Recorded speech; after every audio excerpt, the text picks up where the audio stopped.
L'entrepreneuriat est sans doute la voie par excellence aujourd'hui pour atteindre la liberté, mais surtout pour développer sa passion et devenir une personne meilleure. Malheureusement, la peur freine plusieurs projets et tue beaucoup de destinées. Mesdames et messieurs, bonjour, bienvenue à ce nouveau numéro de L'entrepreneur s'exprime où nous allons parler de comment vaincre la peur d'entreprendre. Notre invité du jour n'est plus à présenter car c'est une habituée de la maison. Nous recevons coach Liliane Grébaba, entrepreneur et coach en développement personnel, propriétaire du groupe IB Bio Group.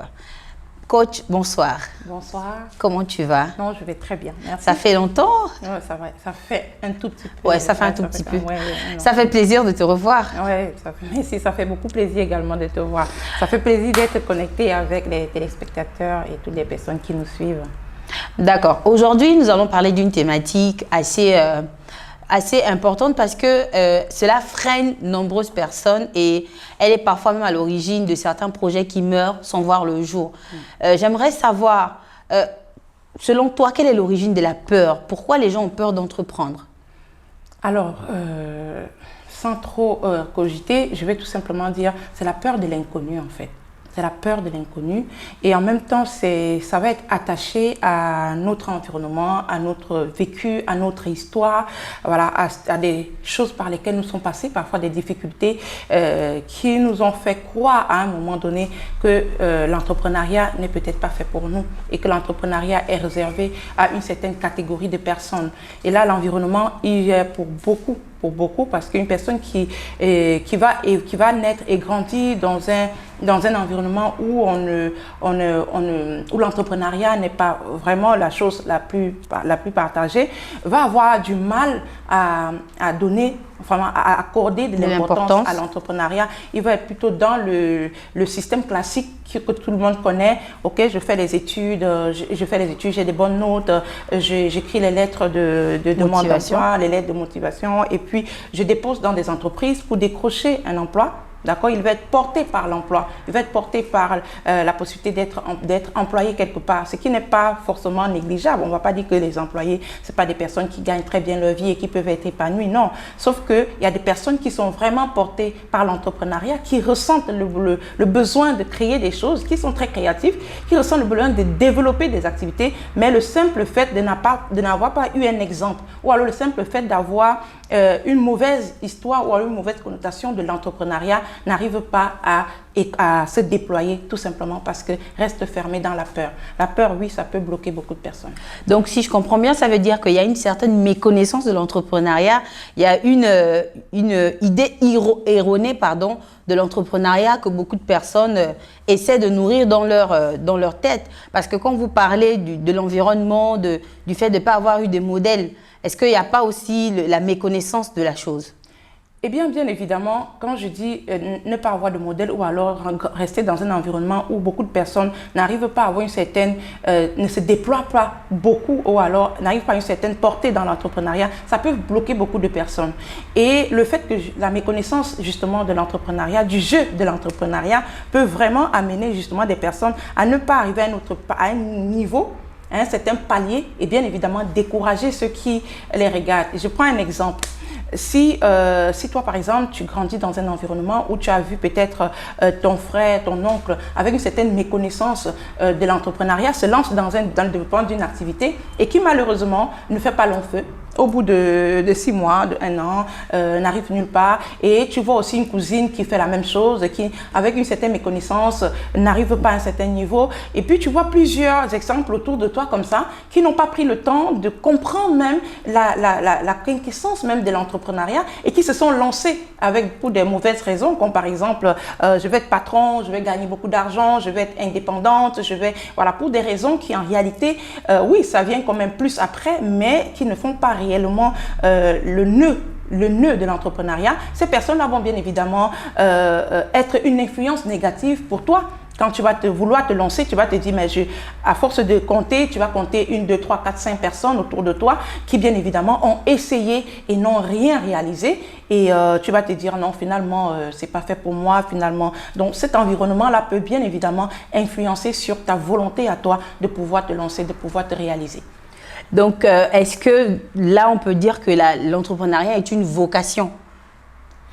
Alors, je pense que tout le monde n'est pas né pour être entrepreneur. D'accord. Tout le monde n'est pas né pour être entrepreneur. Je connais des directeurs qui sont des employés directeurs, mais qui gagnent très bien leur vie et qui apportent énormément de la valeur aux gens et qui ont fait leur plan de carrière, qui ont évolué dans leur carrière et qui n'envient rien d'un entrepreneur. Vous voyez? Donc, après, tout le monde n'est pas porté à l'entrepreneuriat. Mais toujours est-il que quand on parle de la peur de l'entrepreneuriat, là, on s'adresse aux personnes qui ont cette énergie en eux, qui ressentent vraiment que je suis appelée à faire, qui ressentent que j'ai un truc à faire changer. C'est-à-dire que chaque fois, tu vas te rendre compte que quand tu as cet esprit en toi, tu as toujours envie d'améliorer un certain nombre de choses. C'est-à-dire que tu es frustré par certaines situations, ça peut être un produit, ça peut être un service, ça peut être un truc qui se passe dans la société et tu te dis, non, on peut faire ça ou ça, on peut changer. Et parfois, c'est l'esprit critique là que l'entrepreneur va avoir en lui et il ne va pas creuser. Parce que c'est vraiment te dire, tu as quelque chose en toi qui t'amène à pouvoir améliorer les choses, créer ou alors améliorer de nouvelles choses pour vendre, pour mettre sur le marché. Et ça, il y a des personnes qui ressentent ça naturellement, mais qui ne sortent pas parce qu'elles ont peur. Mais il y a des personnes qui sont bien à l'aise avec le modèle employé et qui n'ont rien à envier à un entrepreneur. Oui, aujourd'hui, on sait que tu as beaucoup d'entreprises qui prospèrent les unes les autres. Est-ce qu'à un moment, tu as eu peur de te lancer? Alors oui, la peur, c'est au quotidien. La peur, pour moi, la peur, honnêtement, c'est un message fort. Pour moi, la peur, c'est une façon de me dire, écoute, ma chère, tu es sur une bonne trajectoire, mais canalise les choses, revois les choses. Ma peur me dit, c'est quelque chose de bien, mais il faut pouvoir le faire d'une autre façon. Donc, à chaque fois que j'ai peur, à chaque fois que je suis portée par la peur, je m'assois et je creuse pour mieux me projeter, pour mieux faire les choses. Parce que je sais qu'il y a quelque chose dedans. On a toujours peur. Il n'y a aucune personne qui va te dire qu'elle n'a pas peur. On a peur du changement. On a peur que peut-être certaines personnes ne soient pas alignées avec ce qu'on veut proposer. On a peur de ne pas y arriver. Tout le monde arrive à cette peur. Mais ce qui est bien et ce qui fait la différence entre les personnes qui vont oser faire certaines choses, c'est que ces personnes-là vont apprendre à dépasser leur peur, vont apprendre à tirer le bon de leur peur, vont apprendre à utiliser leur peur comme un message pour mieux apprêter ce qu'ils ont l'intention de faire et le présenter de la plus belle des manières. Donc c'est vraiment pour moi un message fort. À chaque fois que j'ai la peur, je sais qu'il y a quelque chose de bon là-dedans et je me prends le temps de bien préparer les choses avant de me projeter. Pour moi, la peur, c'est une bonne chose. Coach, tu parlais du fait que la peur te transmet un message, la peur te galvanise. Mais est-ce que tu as des anecdotes à des moments de ta vie où tu as eu peur, mais tu as quand même osé avec la peur au ventre? Ah, mais tout le temps, j'ai plusieurs anecdotes. Je vais en parler peut-être sur deux pour qu'on ne soit pas pour que ce soit pas très long. Le premier anecdote, j'étais même pas encore, j'étais entrepreneur, mais j'étais pas encore entrepreneur accompli. Parce que moi, j'ai commencé les affaires étant même plus petite, jusqu'à l'université. Je faisais déjà du commerce, comme on appelle, du bail amselam chez nous, gouvernement. Vulgairement, on achète, on revend, on achète, on revend. Donc, je le faisais déjà en fac. Et oui, j'étais pas encore entrepreneur accompli, mais j'étais étudiante. Ça veut dire tout simplement que j'étais en 3e année de licence. Et cette histoire me fait souvent rire. En 3e année de licence, et pour ceux qui sont à Yaoundé au Cameroun, vous connaissez un peu la Banque Centrale, la BEAC, la Banque Centrale, c'est un immeuble que, à l'époque, moi je trouvais qu'il était tellement grand, tellement énorme, que voilà, il fallait être d'un certain cran pour pouvoir traverser, pour pouvoir ouvrir la porte de cet immeuble. Et du coup, j'avais vraiment envie, je n'avais pas envie de faire mon stage de licence dans une microfinance ou alors dans une banque commerciale. Non, j'avais visé la Banque Centrale, c'était mon truc, j'avais vraiment envie d'y aller, mais j'avais peur. J'avais peur, pendant des semaines, j'ai eu peur. Mais j'ai quand même eu le courage de faire mes dossiers. Et pendant plus de 4 fois, je suis partie là-bas. 4 jours successifs. Mais je n'ai pas pu, sans rentrer. 4 jours successifs. J'arrivais, je tapais des heures. Il y a le monde qui est là, les gens montent, descendent. Parfois, je vais même encore rester là, je vais trouver un petit truc, je vais manger. Et puis, je vais repartir avec mon dossier. 4 jours. Waouh! Ah ouais. Après ça, j'ai laissé passer un temps. J'étais perturbée. C'est pour ça que je dis, quand tu as un truc en toi, tu sens comment ça bouillonne. Tu sens que tu n'es pas tranquille tant que tu ne l'as pas fait. Parfois, c'est important de le faire et de voir ce que ça donne en fait. Donc, quelques jours encore après, je me dis, cette fois-ci, il faut que je parte. Donc ça, c'était la 5e fois que j'allais. Waouh! Quand j'arrive, je suis restée là près de 2 heures et je me suis dit un temps, mais tu ne vas pas rentrer aujourd'hui aussi sans partir. Va aussi là-bas, même si on te chasse, ça fait quoi? Vraiment. Je suis partie. Quand j'arrive, je demande au gardien, je ne sais pas, est-ce que j'aimerais déposer mon dossier? Je suis venue, je suis en licence, je voulais, tellement timide, je cherchais le stage et je ne sais pas où je peux déposer mon dossier. Le gardien me dit, mais tous les jours, les gens viennent déposer ici, on ne les appelle même pas. Et va voir le monsieur qui est quelque part là, donc je suis allée, il m'a déplacée pour au coin, à l'angle gauche. Je suis arrivée, je trouve un monsieur là-bas, je redis la même chose. Excusez-moi monsieur, je suis venue je suis en licence, je cherche à déposer mes dossiers pour le stage et tout ce qu'on peut dire et tout. Le monsieur me dit, ma fille, pourquoi vous vous dérangez? Tous les jours, les gens viennent ici avec les dossiers. On ne les rappelle même pas, mais tous les jours, les gens viennent. J'ai dit, monsieur, je ne sais pas, il faut que je dépose. Ça fait 4 fois que je viens. Ça, c'est la 5e fois. Si je ne dépose pas aujourd'hui, je ne sais pas. Je suis quand même entrée, pardon, ne me laissez pas ressortir avec mon dossier. Et là, le monsieur, il me dit, donc je partais avec un air de pitié. Je me souviens parce que j'avais peur. En fait, j'avais peur. Même le monsieur, le gardien même me faisait déjà peur. L'immeuble me faisait peur. Donc le monsieur, même quand je parlais, je tremblais, j'avais peur. Il me dit, je ne sais pas, il faut monter. Il me dit, va au secrétariat. Direct.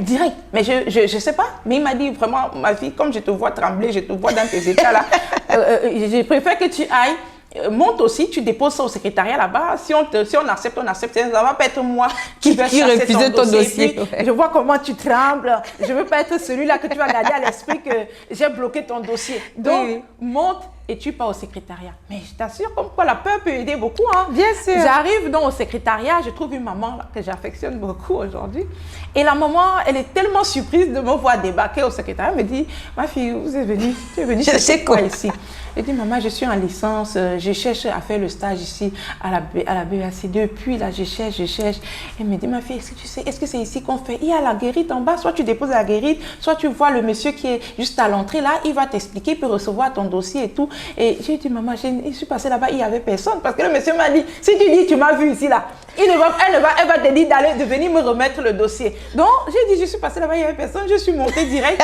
Et donc, comme je suis là, je ne sais pas, elle me dit, est-ce qu'il t'a donné les détails de ce qu'il faut de remplir pour faire? Parce que si je peux te faire imprimer les éléments qu'il faut pour constituer les dossiers et venir déposer. Je dis, maman, le dossier est déjà prêt.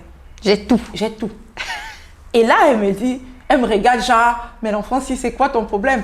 Et elle me dit, donne voir. Quand je lui donne, elle prend. Et elle me dit, ma fille, je ne te promets rien, hein, parce que normalement, on doit remettre en bas là-bas pour que ça monte et tout. Donc, essaye de... il faut, en tout cas, si on t'appelle, c'est tant mieux, mais ne te décourage pas, parce qu'il y a beaucoup d'autres, tu peux trouver dans une banque commerciale, tu vas trouver le stage, ce qui est sûr, ce que tu vas trouver. Ne te décourage pas. C'est comme ça qu'on s'est séparés, je suis partie. Même pas 3 jours. Pas 3 jours. Ah ouais, donc c'était le vôtre. Ouais. J'ai reçu l'appel et on me dit que j'ai obtenu un stage à la Banque centrale. Même ma propre mère, quand je lui ai dit que j'allais faire le stage là-bas, ma propre mère m'a demandé, ma fille, tu as eu le courage où pour entrer dans la maison là? Ah ouais, tu as pris le courage où pour entrer dans la maison là pour demander le stage? J'ai dit, maman, j'ai épuisé ça.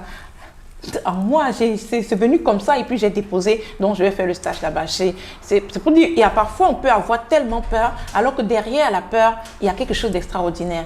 Donc, on peut dire parfois, on a peur, alors que derrière la peur, il y a tellement de choses. La deuxième anecdote, pour être très rapide, le dernier, c'est quand j'ai commencé à me lancer dans la vidéo. Parce qu'en fait, je faisais travail en ligne, je faisais des choses, mais à chaque fois que j'écoutais certaines personnes parler, on me disait, le format vidéo, il est très bien, il convertit plus facilement, il fait ci. Et du coup, j'ai voulu me lancer dans la vidéo, j'ai voulu faire la vidéo. Sauf que ma première vidéo, oh là là là là là, j'ai enregistré peut-être 10 fois, 20 fois, 30 fois, 40 fois. à chaque fois, je trouvais que c'était pas assez bien. À chaque fois, je trouvais que c'était pas assez bien. Et bien, parfois, quand je finis, j'envoie à quelques personnes. Tu trouves la vidéo là comment? Mais les retours sont du genre, pardon, faut laisser. Négatif. Non, il y a toujours un truc qui ne va pas. Il y a toujours un truc qui n'est pas OK. Chacun fait ses retours. Et là, j'étais en mode, non, la vidéo n'est pas faite pour moi. Non, j'avais peur quand je voulais enregistrer. Le jour où j'ai posté pour ma première fois, c'était très tard le soir. Ma première vidéo, j'ai enregistré. Tellement paralysée par je ne montre à personne, je ne dis à personne, je poste. J'étais paralysée, j'avais peur. Et je me disais, peut-être les gens vont m'insulter, peut-être les gens vont dire que qu'est-ce qu'elle raconte, peut-être les gens vont me sortir toutes les... Mais du coup, c'est très tard dans la soirée que j'ai posté ma vidéo. Et je me suis dit, ça sort, comme on dit chez nous. Le matin, je devais regarder très tôt. Toute la nuit, j'étais connectée à dire qui va même aimer ma vidéo. Je devais regarder très tôt. Le matin, je n'ai pas eu la force de regarder la vidéo. Toujours la peur. Toujours la peur. C'est dans les 10h, vers les 10h, 10h30, que je suis quand même allée me connecter pour regarder. Et j'avais un seul like. J'avais peut-être 3 vues, 4 vues et un seul like. Et là, je me suis quand même dit, il y a une personne qui a liké. Moi-même, j'ai liké. Parce que j'avais tellement peur le soir quand j'ai publié que je n'ai même pas eu la force de liker moi-même ma vidéo. Donc, moi-même, j'ai liké. Je suis venue liker. Ça me faisait 3 likes. Et j'ai vu la vidéo en entièreté pour dire, bon, moi-même, je vais remettre une vue sur ma vidéo. Mais vraiment, j'étais portée par ça. Et bon, du coup, j'ai pris un peu plus de temps pour pouvoir me remettre et refaire une prochaine vidéo, refaire une autre.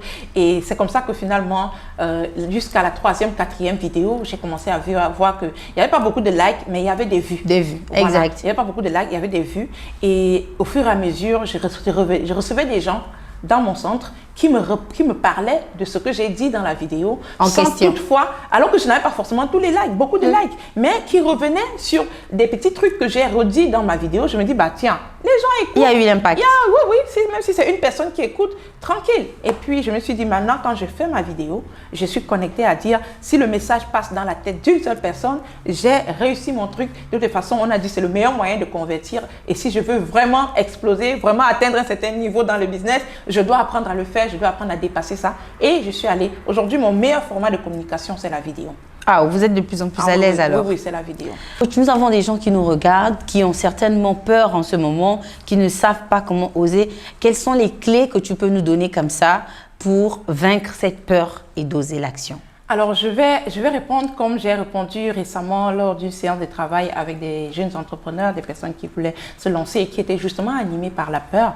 Il faut dire que généralement, on fait les choses à l'envers. C'est-à-dire que quand on a envie de se lancer, quand on a envie de créer, de développer des activités, on est plus porté par la question de savoir est-ce que cette affaire-là va marcher à 100%? Est-ce que ça va marcher? Est-ce que ça va vraiment donner? Est-ce que je vais réussir cette histoire-là à 100%? Bien évidemment, quand tu te poses la question de cette façon, la réponse c'est tout simplement non. Parce que tu n'es pas sûr à 100% que ça va marcher. Donc, au lieu de te poser la question de cette façon, tu vas faire les choses autrement. Tu vas changer la donne. Tu vas plutôt te demander, même comme j'ai peur là, est-ce que moi-même je suis sûre à 100% que ça ne va pas marcher? Est-ce que je suis sûre que cette affaire-là, si je fais, ça ne va pas marcher? Puisque bien évidemment, tu n'as pas tous les outils pour être sûr que ça ne va pas marcher. Et là, tu seras dans un non. Donc, si tu n'es pas sûr à 100% que ça ne va pas marcher, ça veut dire qu'il y a une probabilité, il y a une chance que ça marche. Et donc, tu t'accroches sur cette chance-là et tu fonces pour que ça marche.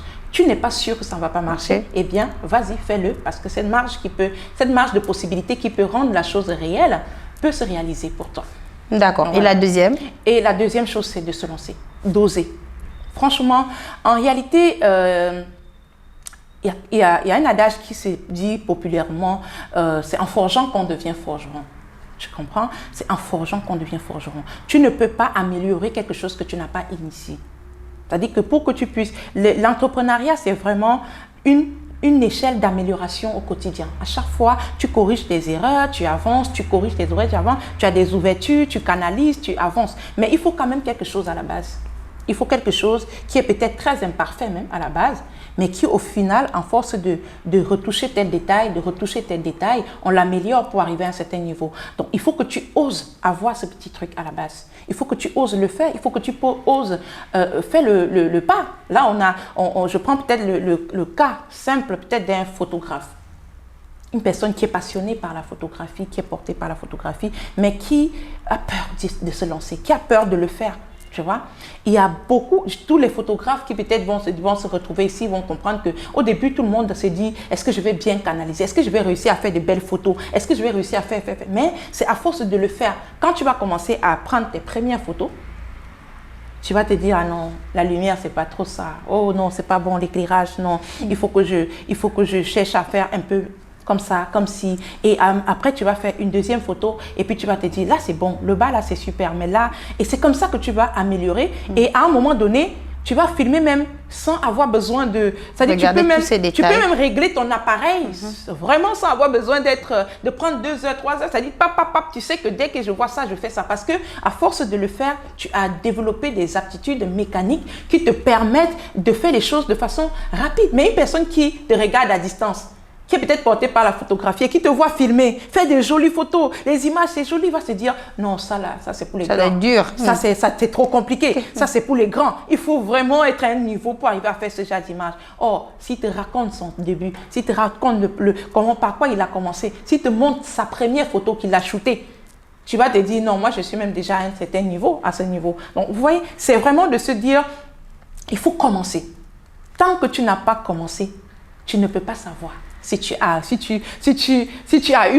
peux avoir quelque chose ou pas. Tu vois, tant que tu n'as pas essayé, tu ne sauras pas. Donc moi, je vais demander aux gens, quand tu sens qu'en toi, ça bouillonne, fais-le.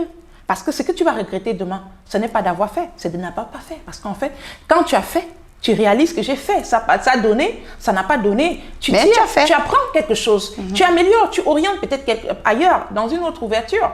Mais si tu ne le fais pas, c'est que tu vas regretter toute ta vie, te dire, mais peut-être si je l'avais fait.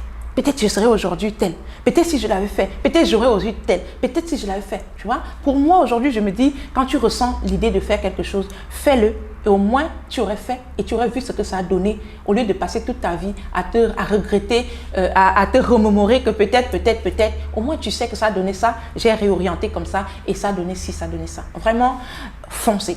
Deuxième élément, fonce. Fonce et mets-toi dans l'idée que ça ne sera pas parfait du premier coup. Ça ne sera pas parfait du premier coup, mais avec la volonté, avec la détermination, avec l'envie d'aller plus loin, tu vas y arriver. Et la dernière? Et la dernière, c'est tout simplement être porté par l'envie de voir les choses changer, d'apporter de la valeur dans la vie des autres, d'apporter quelque chose dans ce monde. Parce que tout ce qu'on a en nous, et si on revient sur le talent qu'on a en nous, c'est un cadeau, c'est une offre qu'on doit pouvoir apporter au monde. Donc, il y a quelque chose quelque part qui doit être amélioré parce que tu vas passer par là. D'accord? Il y a une façon de faire qui va être améliorée parce que tu es passé par là. Tu vas apporter ta touche et quelqu'un d'autre viendra améliorer mieux que toi. Et c'est comme ça, ainsi va la vie, tu vois. Mais il faut que tu le fasses à ton niveau parce qu'il y a ce truc en toi, ça bouillonne en toi. Donc, vas-y, crée cette valeur, mets ce qui te vient à l'esprit sur le papier, sur la table, offre ça au reste du monde et je te promets que la peur qui t'anime aujourd'hui, ça va se transformer en fait. Parce qu'il y a des personnes qui vont te faire. Peut-être il y aura 10 personnes parce qu'aujourd'hui, les gens sont portés par Internet. C'est-à-dire qu'on regarde sur Internet, on a l'impression que tout le monde réussit, tout est beau, tout est rose. Tu vois, tu te dis non, mais pourquoi les gens arrivent ceux-là, ils arrivent à réussir rapidement comme ça et moi, je suis là, ça prend du temps, ça prend ceci. En fait, ce que tu dois intégrer, que sur Internet, on met ce qu'on a envie de mettre sur Internet.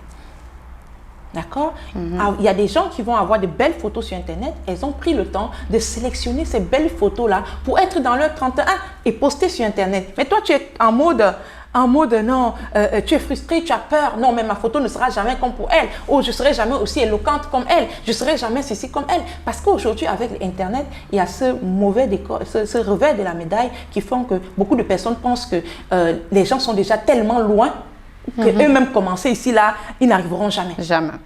Les gens ont tellement fait des choses qu'eux-mêmes, en commençant ici, moi, je vais arriver quand regarde comment ils se font déjà des milliards, ils se font déjà des millions, ils regardent comment ils sont déjà à l'aise. Eux aussi, ils ont commencé quelque part, avec la même peur, avec la même crainte, avec toujours le même doute. Mais elles ont réussi à dépasser ça. Donc moi, ce que je vais te demander aux gens ici, pour la troisième chose, c'est sois porté par l'envie d'améliorer les choses et intègre que ça ne sera pas parfait au premier coup. Mais ta volonté d'arriver, tu vas y arriver. En fait, tout ce qui est difficile, c'est ce qu'on n'a pas essayé. C'est ce qu'on n'a pas osé. C'est ce qu'on n'a pas testé. À force de le faire, on arrive à prendre la main, à avoir la maîtrise et à le faire avec beaucoup d'aisance. J'ai envie d'applaudir ce discours parce qu'il me porte, il me touche énormément. Et nous sommes presque à la fin de l'émission. Coach, ton dernier mot de fin. Vraiment, ce que je peux dire, c'est, je sais que toi qui m'écoutes, tu sais qu'au fond de toi, tu es porté par faire quelque chose. Cette idée qui bouillonne en toi, cette envie que tu as de faire des choses, cette volonté qui bouillonne en toi, mais que tu étouffes par la peur, je vais te demander, tu sais ce que tu dois faire. Tu sais. Et je vais te demander d'oser faire ce que tu dois faire pour ouvrir cette porte. Ose le faire. Ose le faire. Et je peux te rassurer que même quand quelqu'un a dit un jour, on n'échoue pas, on apprend. C'est-à-dire que même si tu n'arrives pas au bout, même si tu ne réalises pas avec aussi rapidité ou aussi facilité ce que tu veux réaliser, tu aurais beaucoup appris et ce que tu auras appris là-bas pourrait te canaliser et t'aider à aller là où tu es destiné à aller. Ose le faire, ose ouvrir cette porte, ose faire ce qu'il y a lieu de faire pour passer à un autre niveau. Parce que je sais que tu peux le faire. C'est un moment de faire. Merci coach. Vraiment, recevoir la coach, c'est toujours un moment impactant, motivant, boostant. J'espère que vous avez été boosté comme moi. On retient qu'il faut changer son scénario intérieur, oser l'action, mais surtout penser que tout va bien se passer. Soyez des personnes qui apportent de la valeur dans la vie des autres. C'est comme ça que vous allez oser chaque jour à entreprendre et surtout laisser un héritage à ce monde parce que vous êtes venus pour impacter, comme nous le dit la coach. On se retrouve pour un prochain numéro. D'ici là, prenez soin de vous et portez-vous bien. Au revoir. Au revoir.